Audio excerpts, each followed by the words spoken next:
Hello, everyone. Welcome to the Bay Area Content Marketing Meetup. Today, the title of our talk today is Why Writing Skills Now Matter Twice as Much. Our presenter is Donnique Williams. And Donnique's going to talk about generative AI. Generative AI makes all of us editors now. So not just writers, but also editors of its output. And your non-writer colleagues aren't ready to judge its output. Donnique will present 5 ideas to prevent your company or clients' comms from unraveling into infinity gibberish.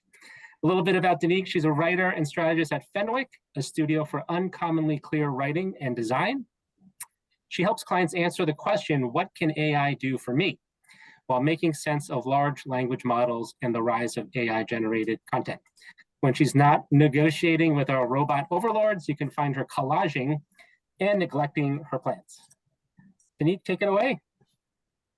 I don't reflect them that badly. They're all alive. It's an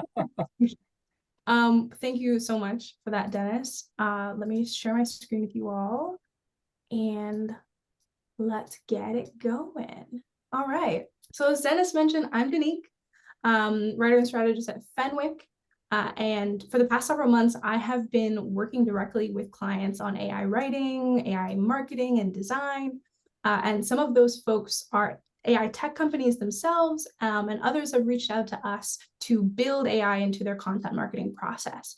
So it's something that's new for all of us and something that I'm implementing right now. So I'm excited to share with you some of the things that I'm learning. And I'm also excited to hear about your thoughts. And again, use cases like what Roy was mentioning, some of the things that you're already doing and how we can talk about how writing skills apply to generative AI and how important they are, what you can do to hone your own skills and your team skills, maybe your clients' communication skills, and then also what we stand to lose if we don't do that. But first, I always love to start conversations like this with just like some deep breaths, because it's really hard to be a marketer and a designer and a creative in tech right now. So if you would just take a moment with me to just take a slow inhale, pause for a second, and exhale. And then one more. Pause. Exhale. It's going to be okay. I promise. We're going to get through the AI boom together. So this year, in comparison to last year, the number of people who are actually interested in working on their writing skills has just about halved. And that is according to the Content Marketing Institute, and that is just an insane number. And I think we can see this and we know this, but it's a real shame given that writing skills are so important. Generative AI makes all of us editors. So that means that your non-writer colleagues are not prepared to judge AI's output. And if you're not honing your own writing skills on an ongoing basis, the truth is you're not either. But the great thing is us as marketers, as writers, as designers, as creatives, we can learn this. We've been doing this. We have to apply those skills. And so I'm going to present to you 5 ideas to prevent your company or your clients' communications from kind of unraveling into AI-generated gibberish or having the quality of writing across the organization fall. And also introduce you to some of Fenwick's tiny free writing courses that we have that you can help actually practically increase those skills right now. But first, why do writing skills matter right now? I would love to know if anybody in here is a coder or like is familiar with code. And you could like drop it in the chat, or you could raise your hand, or you could just say, hey, I know. Okay, good to know. All right, a few people. That is helpful. Interesting. Okay. Can anybody tell me if this SQL is any good? That's my question. It is not SQL.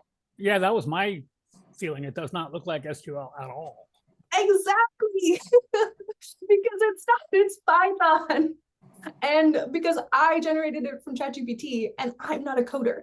So I was like, here you go, here, code me something. And I thought it looked right. But the problem is I'm not a coder and some of you are. So how would I be able to judge? It is the exact same thing with writing. If you are not a writer, if you are not a clear, good writer, it is you will be unable to judge the quality of AI writing. I think that's inevitably it. So nobody is actually fit to judge AI writing except for people who are already good writers.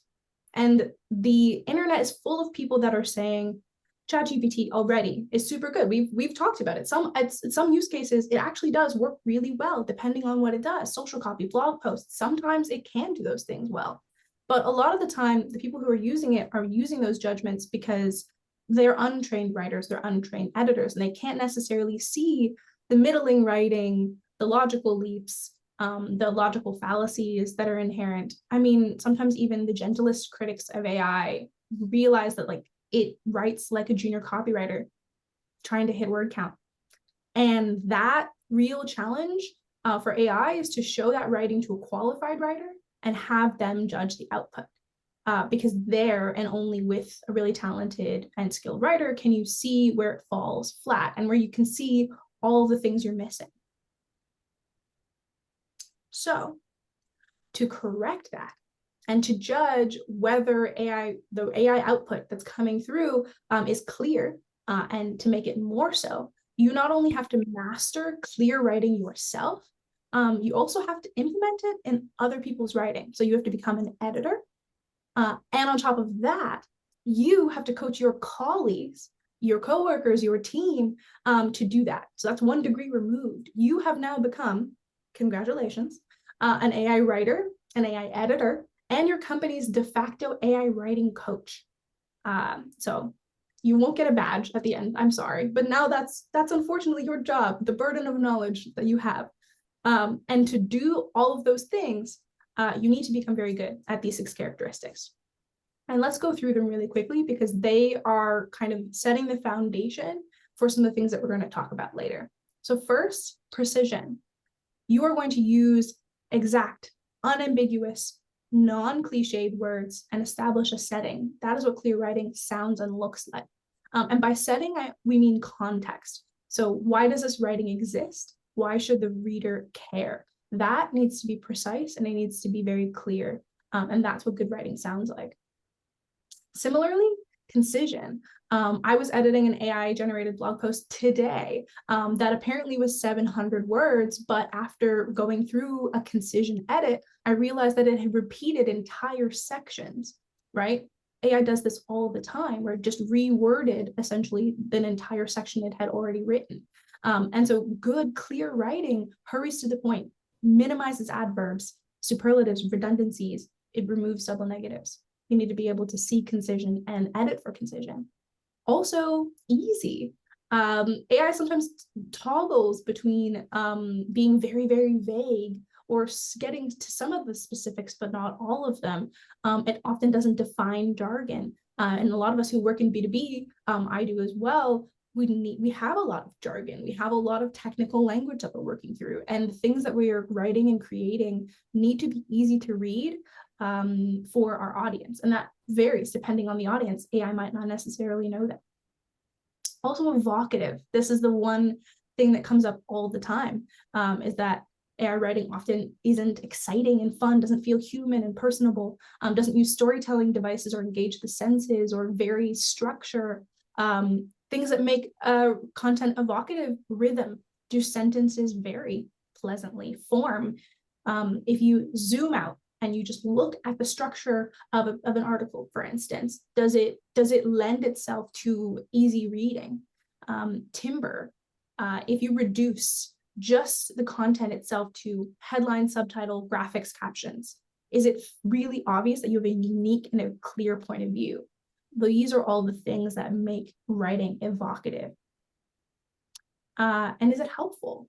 If we're going from creating 5 blog posts a month or some social copy that's really, really good, but we want to increase that tenfold, well, let's ask ourselves, does this advance our goals? Is it helpful for the reader?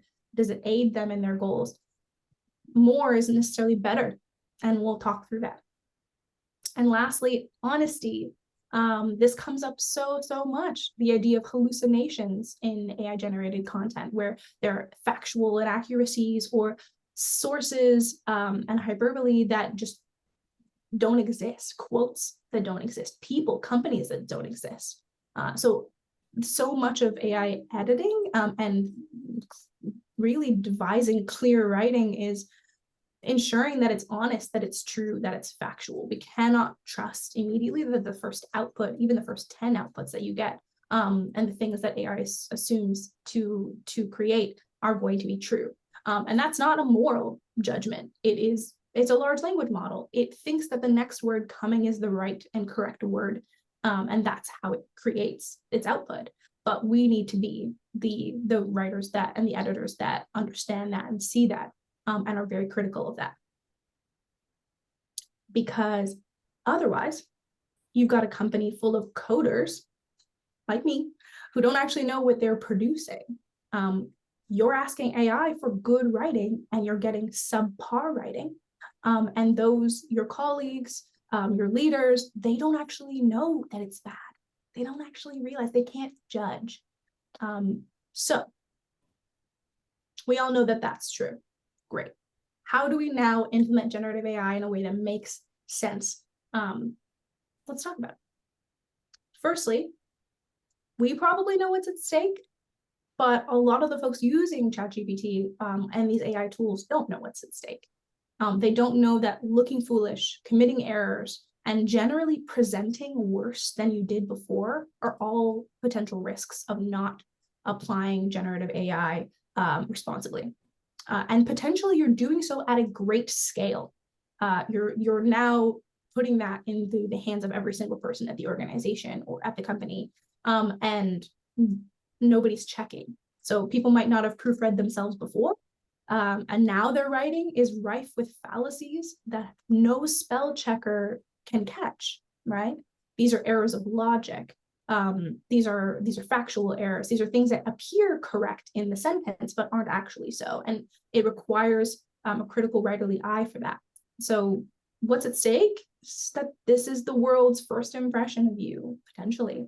And if it's not a good first impression, it's potentially the last impression they will have of you. So it's important to have your teams be aware that wholesale accepting generative AI is like a tool across their organization without some of these checks that we're going to go through. This is what's at stake. Which means they say to you, okay, what do we do with that? And you tell them, well, no customer is asking for more of the same. They do not want 15 ebooks. They do not want 10 more white papers. They do not want 30 more subpar poetry-esque LinkedIn posts. Nobody wants that. They want better. And so how do we do more, potentially, but don't substitute that for quality? The answer is quality above all. So it's not speed, it's not scale, it's not substitution. We are amplifying what's already good. So we start that by taking good AI outputs and taking good process and operationalizing that. So potentially there are lots of folks that you already know, or maybe you already are using AI, are creating prompts, are creating process, are thinking through how to make this process more efficient. Good, that's fantastic. Create an internal rubric with examples of how to do that. So use the six characteristics of clear writing, and I have like a little, I think I have the little like letters there.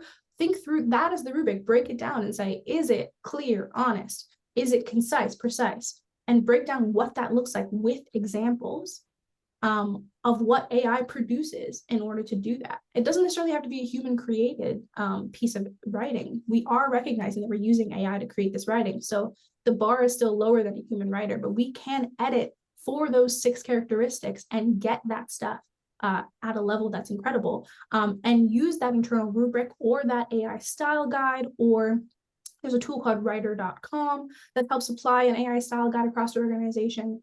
or use unified AI tools that are rolled out across an organization so that everyone is kind of using the same standards, and create some of those standards and operationalize those standards. Also, having a person be a brand arbiter.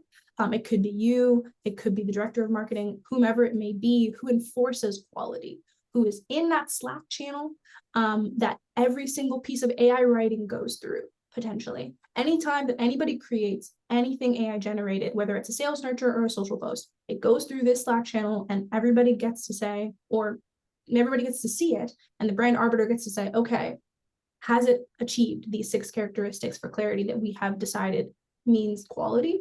Yes, no, here's how to do that. And learn as a team. That is an opportunity for everybody to look and see what quality looks like and the process of achieving it. And that process is also really important too. Prompt engineering and prompt chaining, learning how to communicate with AI. People don't know, right? So this is the opportunity for you to teach them how to do that, or for the brand arbiter, the brand voice arbiter, to be the one to teach them, to pull them along the process. So essentially what you're doing is finding what's going well, whether it's outputs, whether it's process, and amplifying that, building an operational structure to make writing, AI writing, better at your organization and not worse. Just because it is easier to get AI outputs does not mean that the process itself should not be solidified, should not feel like every other important process in your organization. And I know that it is so tempting. Many marketers' first instinct is to hand AI the tasks that they themselves don't like. And Melissa Bell, a tech marketer, mentions this, and it's usually the thing that they're least skilled at too.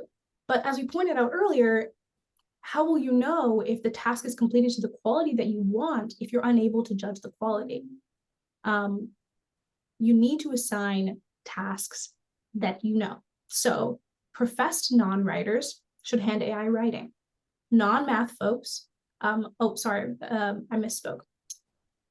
The current state is that professed non-writers hand AI writing. Non-math folks ask AI to analyze things, and non-coders ask it to code.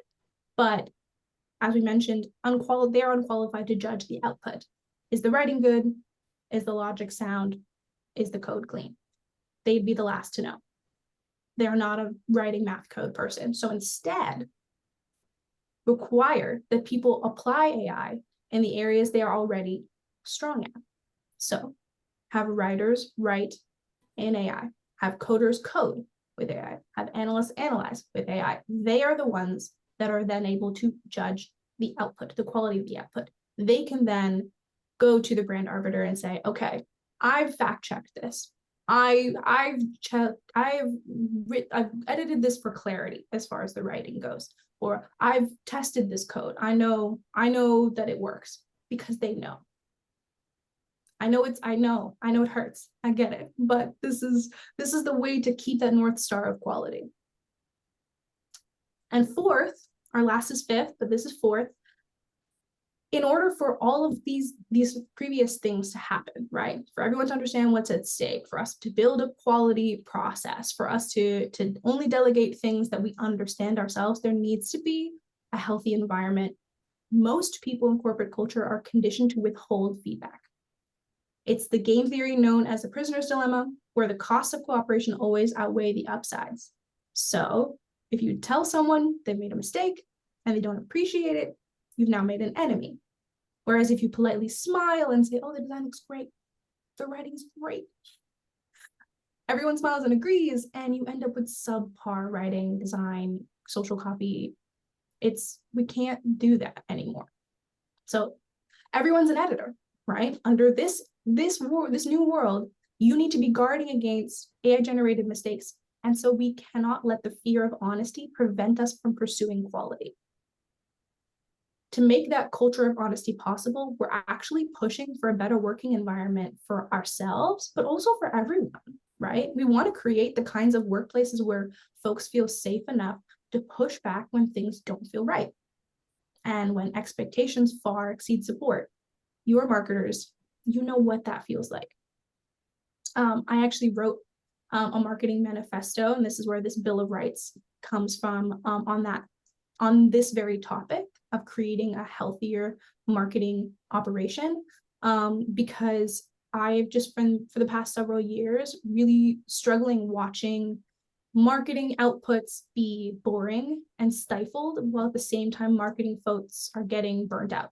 And it's hard out here for us. And so I encourage you to read that manifesto for yourself and share it with your marketing leaders and your teams, because in order for this to be possible, in order for us to apply and implement a generative AI across organizations and with our clients in ways that feel generative and helpful for us, we need a better environment for marketers. We need better working standards. We need something different than what's been happening for the last several years. I don't actually think that AI is at odds with creating a healthy marketing operation.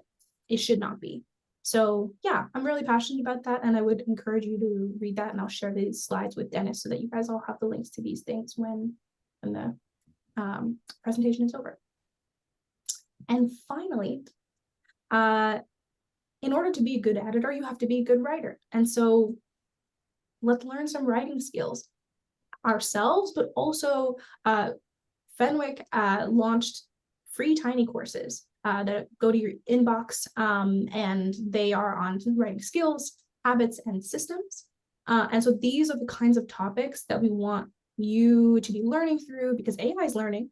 AI is learning all the time. The difference between ChatGPT and GPT-3 and GPT-4 is several trillion parameters. And so if GPT-3 and 4 has improved, we can improve our writing and our editing skills.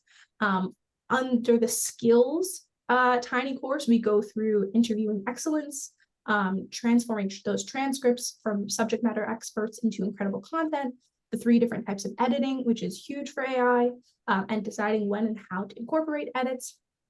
Similarly, on writing habits, we go through writing principles, how to solidify your process, your writing process, getting unblocked as a writer, and trusting your instincts, which helps build confidence.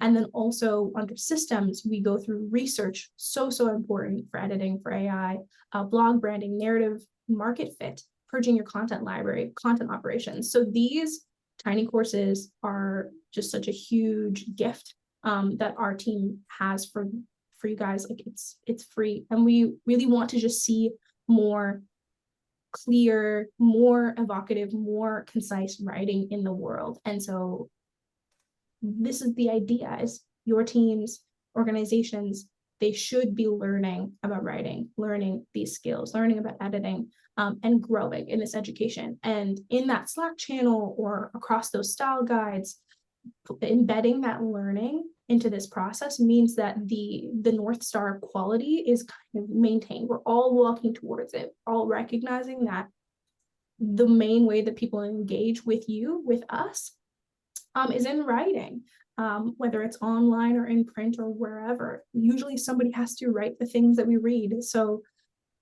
this education is super important. It's not something that we can let lapse, because if we don't, we end up with silly things. So I did it again. I asked ChatGPT to code me a bot to replace a content marketer, because I was really curious what it would say. And surprisingly, the truth is that even ChatGPT does not advise that. There's so much about what we do that is irreplaceable. And so if we do not take the reins on this AI conversation internally with our marketing teams and also with our clients, we're going to make some terrible first impressions. And we don't want that. Yes, it could be faster.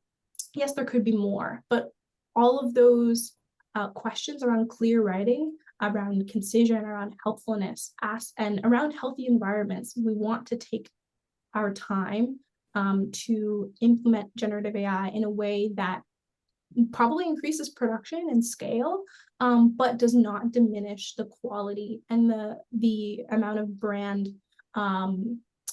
confidence that your customers have in you. There's nothing worse, I think, than when I read something from a brand that I respect, that immediately after reading it, it feels like they threw it into, you know, the AI generated blender and then poured it out for me. It feels disrespectful to you as a reader, to your experience, to your attention. We don't ever want the people who read the content that we create, and people who see the designs that we make to feel that way, to feel like their time is not being respected. And that's really the heart of it, and why writing skills matter so much. So yeah, I'm still learning. There's so much about this that is changing all the time. And I'm so interested in hearing what you guys have to say. And if you disagree, right? In the spirit of creating healthy environments for marketers, if you disagree about anything that I said, I'm open to learning and hearing about that. So the floor is yours. Thanks, Donnique. So one logistical note. So I will be taking Donnique's deck as well as a link to those courses. I'll be posting them on our meetup page. So the same place where you RSVP'd for this event, they'll be posted there. Unless you've turned it off, you should get an email notification when I do that. There is a question from Rebecca. I had the same question. So Rebecca says that you mentioned ChatGPT, but are there other tools that you use? She says, Bing GPT-4 is fresh, and she's found a profound input when providing the same input. I guess the get back to the question is, what other tools have you used? I have used a few. I've used GPT-3 and 4. I've also used Claude recently, which I think is quite good at giving you reasonable first drafts if you are able to give it very specific outputs, very specific prompts. I've been working with a organization called Kindo, which kind of groups a bunch of those AI organizations under one platform. And so you can kind of access a bunch of them and kind of build workflows. So you could stack prompts essentially. So Kindo there's the free version of Kindo that I've used, and they're also one of our clients. And so I obviously a little biased, but I would recommend giving them a try, because I think being able to have access to a bunch of different AI tools under one platform for free is really, really invaluable, as opposed to getting logins to all the different ones and trying those out. So yeah, I think one of the things that I've struggled with a bit, you're welcome, Rebecca, is just getting good first drafts. It is really, and first drafts, I'm talking about blog posts, because that's kind of where I've been directing a lot of the energy. But our team has also worked with AI design as well, and kind of creating AI designs for publications, and creating consistent visual language as well. It is really hard to get, that website was called kindo.ai, and I will type that in there. And they have a free version of that. It is really hard to get consistency, and it is really hard to get accuracy upon those first tries. And I think a lot of us have mentioned having to kind of go through over and over and kind of ask AI to adjust and edit and things, and then still pulling that out and doing your own edits. It is time consuming in its own way and kind of annoying. But I think, for those of us who struggle with writing, I could see why it's really tempting to just say, okay, give me, that output, give me, all the words that I couldn't write. And I think for a lot of people, it's going to be really, really helpful. But I think if we're applying it for our clients, if we're applying it in our organizations, we need to recognize that it will at large lower the quality of your writing outputs. And so how do you, across the organization, kind of maintain that or keep that, is the kind of challenge, I think, for us. Excellent. Next question is from Erica. Do you have experience applying the tenets of good writing to ChatGPT prompts? If so, what was the output like? And I'm just want to clarify the question. Do you mean that we applying those 6 characteristics to the prompt itself or to the output? to the prompt itself, or actually either one. I was thinking of prompt. Gotcha. Yeah, I think prompt writing is such like a new area for me. Oftentimes it's kind of figuring out how to talk to the robot because you're like not used to telling it directly what to do in the ways that it works. What I've found is kind of chunking the prompts up so that you're not actually pulling. So I think in the spirit of concision, for instance, chunking the prompts up so that you're not asking GPT to do 6 things in one paragraph because it struggles with that a lot.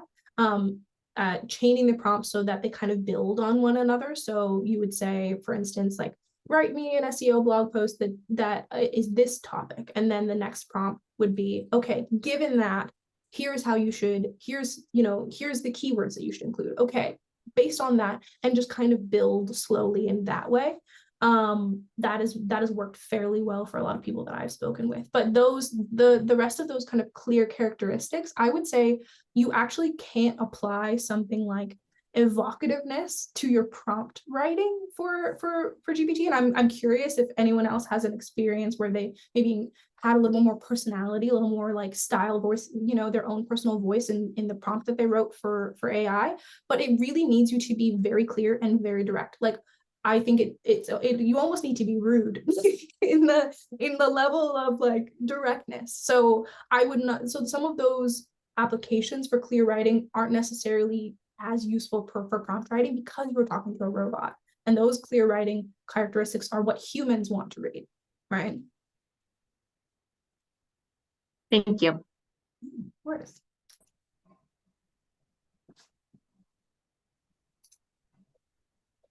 Let's see, we have a question coming in. Let me get to the question. Let's see. Annie asks, has your prompt writing changed the way you instruct other writers? Has my prompt writing changed the way I instruct other writers? I would hope not. Because given what I just said, that we need to be extra direct and remove and like almost to a fault, I would hope that I would not speak to other writers in my team that way, only because the level of instruction and detail you need to give to AI and I won't necessarily assign to another writer like, you need to write an SEO friendly blog post that is minimum 750 words and includes these keywords and needs to be and these keywords need to be mentioned these many times, because they know, right? They have a brief, or they have a rapport with you. So I don't necessarily think that. I think being clear clear communication with your colleagues and with other writers is extremely helpful. And so in the same way that you would write a prompt, I think a brief is our content marketer equivalent of that.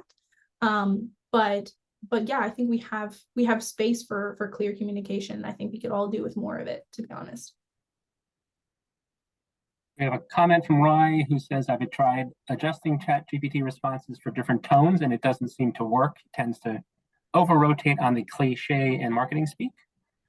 Yeah, I think because it is a large language model, and the way that these models work is that they are guessing at the next word that makes sense in that sentence. So this is why we get into, fears of plagiarism. And again, like you were saying, with cliche marketing speak, because it is taking all of the cliche marketing speak out in the world, and it's blending it up and it's passing it back to you, right? So it's not necessarily going to come up with unique and interesting ways to say things, which is where you come in, the human editor. But yeah, that makes a lot of sense. That's kind of along the lines of what I've been hearing, and I think what Fenwick, with our whole deal of like uncommonly clear, right? It is uncommon to find marketing in somewhere like B2B, which is super technical, for it to not feel cliched, for it to not be vague, for it to not be, right? So like it already is an uncommon thing, and you're taking 1 trillion bits of information and you're diluting that into someone's output. It makes a lot of sense that that's something that it struggles with. Next question is from Landon. How do you prevent, or what do you do to prevent hallucination? Sometimes I read it and something is off, but can't put my hand on it. And I wish I knew I'm sure if I knew the answer that I would make a lot of money from OpenAI. Like they don't know how to prevent hallucinations. And the answer to preventing hallucinations is you need to become a really, really good fact checker. Like you need to assume everything on the page is fake.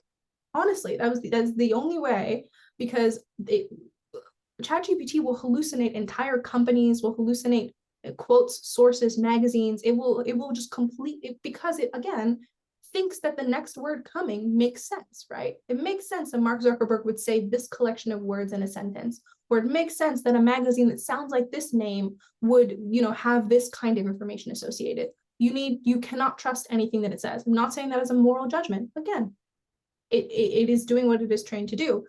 You as the editor and your team as the editor, anyone using ChatGPT on your team or your clients, they need to assume that everything is untrue and edit with that in mind. Dennis, I think we did miss a question from Kevin a little further up. Do you see it, or do you want me to read it? I think I see it. I'll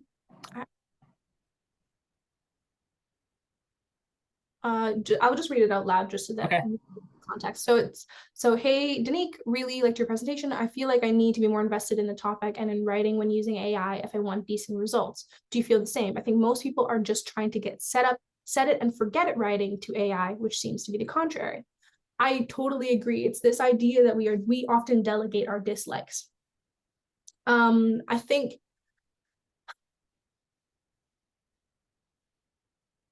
if your team and if your leaders already devalue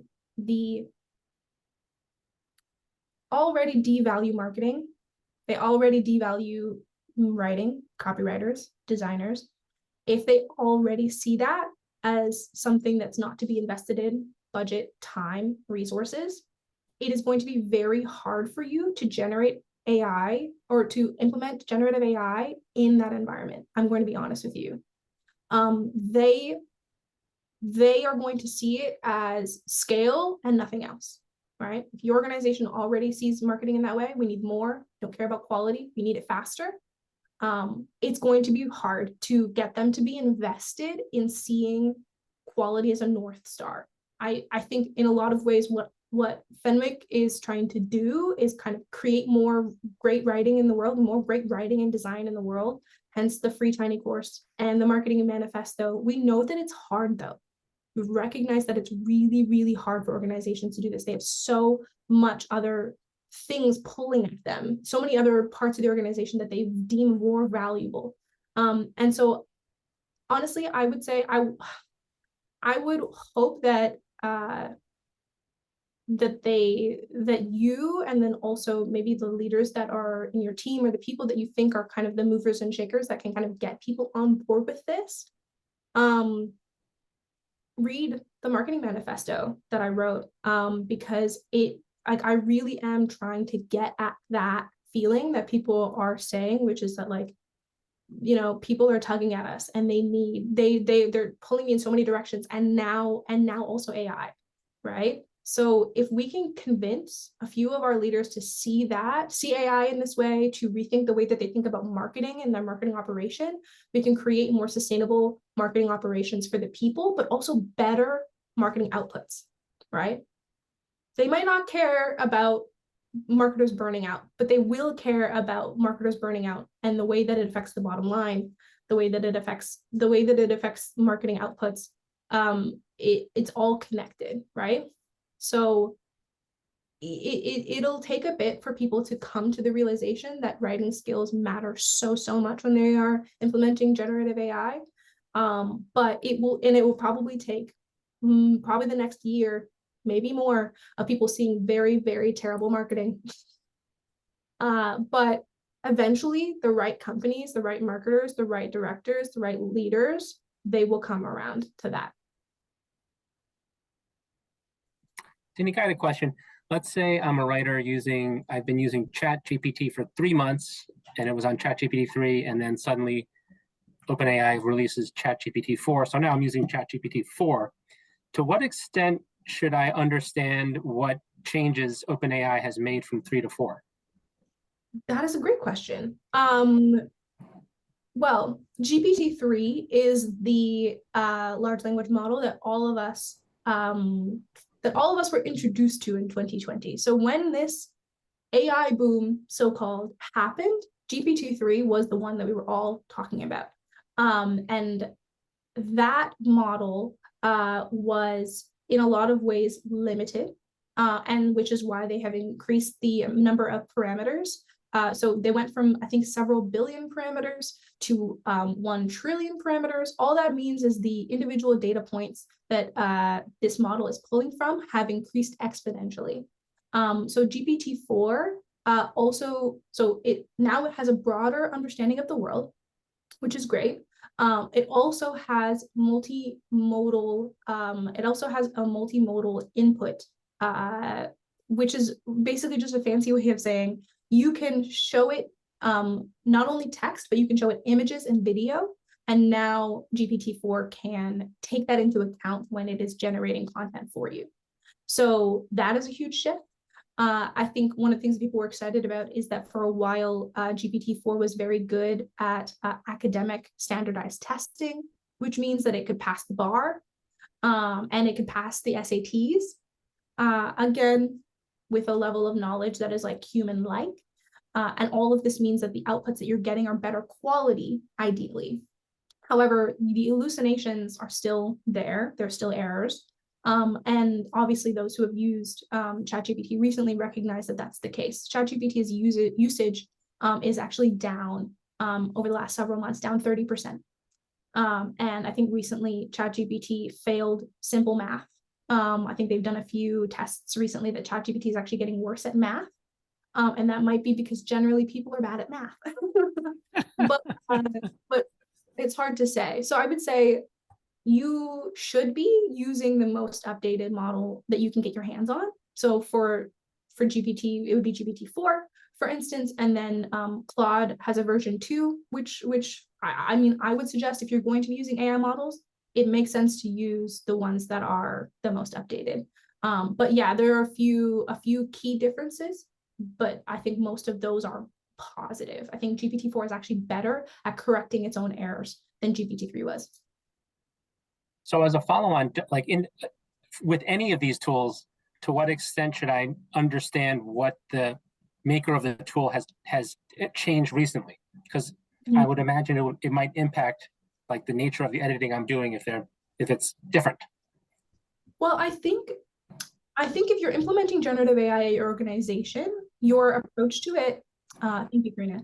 Karina included some of the references that I made around the updates of GPT-4 and some of the issues that have been happening around math. But so that's in the chat. But I think sorry, I lost my train of thought. Say again, Dennis, what you just said. It was the question about like, to what extent should I understand what changes the tool maker has been making as it might relate to my use of the tool?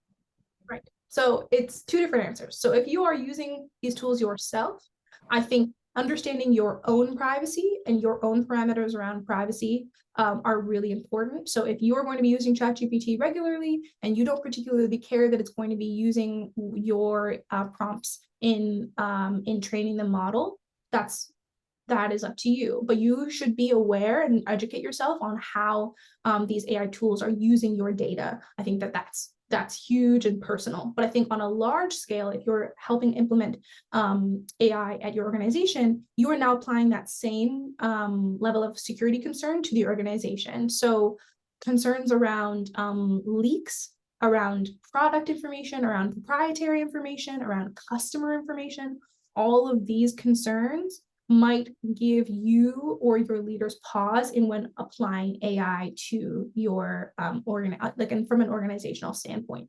And there are a few companies that work with the AI tools to kind of put a secure layer between you, the user, and the tool itself. And those are obviously paid enterprise tools to kind of protect from that standpoint. So I think as far as like keeping yourself educated on what the tools are doing, I would hope that you can take the time, if you're again applying generative AI to your organization, to your marketing team, to do the research and to potentially roll out a unified AI tool across the organization to kind of keep the brand voice consistent, to track how AI is being used at the organization, to keep those security risks down, and then also for yourself, learn about what AI is doing, learn about what OpenAI is doing, learn about the safety protocols that OpenAI is thinking about, and they've just launched an alignment research division, which is essentially a fancy word for, we don't want the AI to get too intelligent. So how do we align the AI as it grows with our human values? So if that matters a lot to you, becoming educated on the tool that you're using is your responsibility as a consumer. Unfortunately, there is not a lot of regulation around this. And then obviously using those tools at the enterprise level kind of gives you a little bit more of those safeguards. Can I make a very brief comment along that line? Of course. So currently all the AI engines in use are black boxes, and we literally do not know how they generate the output that they generate. And I just learned this morning, earlier this week, Oracle applied for a patent for an AI engine that will show its work. Incredible. And that could be huge if they can pull that off. Agreed. I think that that is a huge issue that a lot of people have, especially at the enterprise level. That we don't know the cognitive, or I would say cognitive because that's how a human brain, but not the right word, but I know what you mean. Yeah, the leaps that the machine takes in order to achieve the outputs that it does. I think this is why I would probably encourage, if you are going to be applying generative AI in your organization, to purchase an enterprise level tool, potentially a third-party tool and not directly from the AI organization itself, so that you can experiment with several AI models and maybe not just pay for Claude or ChatGPT or just Google Bard. I think Google Bard also released a bunch of new features which allow you to link the AI with your Google Workspace. So it allows you to link it and ideally fact check any output with any data that Google has on you within your Google Workspace. So that is an interesting application from an enterprise level. But also I think personally speaking, these AI companies are listening. They know that we are concerned about security. They know that we are concerned about fact checking and honesty. And so they are saying, hey, we'll take the data that we know about you and we'll make sure that it's fact checked against that data. Those kind of innovations, I think we're going to see a lot more of those connecting to the data that already exists. We have time for one more question. Does anyone have a question? Feel free to unmute yourself or use the chat. Give it a few seconds for anyone to chime in. I have a really ridiculous off the wall question, if you don't mind. Love those. So I went to your website on my other monitor, and I'm having a hard time with the idea that you built it with Squarespace. Is that true? I don't know if Clarissa is maybe on the call, but I think it's a great website. I mean, you're a bunch of writers, so I kind of get it, right? But it's one of the best websites I've seen in like forever. Well, so I did a check of the technology stack, and I'm like, this can't be right. We are right. There was a lot of custom coding done on it. It is a Squarespace base, but there's a bunch that's hard coded. Just okay. For I was context. just curious.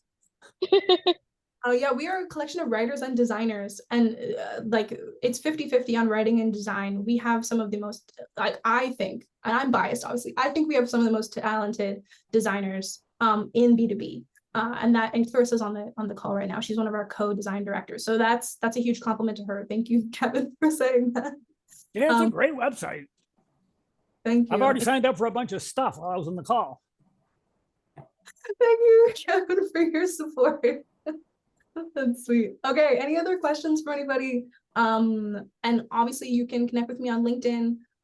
It's /Donnique, DONNIQUE. Thankfully I was able to get my own name, so that's cool. And yeah, Dennis will forward along either these slides or the links mentioned. And you're obviously welcome to connect with me on LinkedIn. The manifesto, which I've been plugging because it matters. It's so important to me. The mental health of marketers is so close to my heart. I would love for you to read it. We'll also share that as well. And you can connect with me on LinkedIn about your thoughts. Would love to hear them. Thanks so much for your time today, Donnique. It was a great presentation. Thank you. Oh, I see one last question that Kevin came through. Develop writing taste. That is a huge question. And obviously, if you guys have a minute, you can maybe mention this. We have a few blog posts on Marginalia about developing writing taste and about developing your writing habits and your writing diet. Often we call it like your varied informational diet. Please go and read those. In order to become a great writer, you have to read a lot of great writing, and you have to edit a lot, and you have to engage with so much different types of things. So reading a lot is how we all became good readers, and looking at incredible design, looking at incredible illustration, incredible art. That's how a lot of us became good designers. So like that is how just become voracious and voracious lover of quality is my advice. So. All right, and with that, we will close out for today. Thanks again, Donnique, and thanks for everyone who attended. Thank you all. We'll see you next time.